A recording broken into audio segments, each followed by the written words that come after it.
മുഴുവൻ കൂടി ചേർത്ത് വെച്ചിട്ട് ദൈവത്തെ സങ്കല്പിച്ച ഒരു വരിയുണ്ട്. എന്താന്നോ?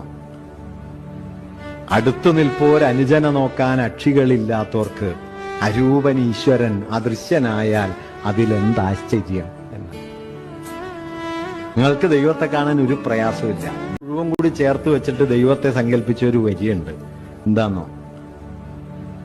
അടുത്തു നിൽപ്പോർ അനുജന നോക്കാൻ അക്ഷികളില്ലാത്തോർക്ക് അരൂപൻ ഈശ്വരൻ അദൃശ്യനായാൽ അതിലെന്താശ്ചര്യം എന്ന്. നിങ്ങൾക്ക് ദൈവത്തെ കാണാൻ ഒരു പ്രയാസമില്ല. മുഴുവൻ കൂടി ചേർത്ത് വെച്ചിട്ട് ദൈവത്തെ സങ്കല്പിച്ച ഒരു വരിയുണ്ട്. എന്താന്നോ? അടുത്തു നിൽപ്പോർ അനുജന നോക്കാൻ അക്ഷികളില്ലാത്തോർക്ക് അരൂപൻ ഈശ്വരൻ അദൃശ്യനായാൽ അതിലെന്താശ്ചര്യം എന്ന്. നിങ്ങൾക്ക് ദൈവത്തെ കാണാൻ ഒരു പ്രയാസമില്ല. മുഴുവൻ കൂടി ചേർത്ത് വെച്ചിട്ട് ദൈവത്തെ സങ്കല്പിച്ച ഒരു വരിയുണ്ട്. എന്താന്നോ? അടുത്തു നിൽപ്പോർ അനുജന നോക്കാൻ അക്ഷികളില്ലാത്തോർക്ക് അരൂപൻ ഈശ്വരൻ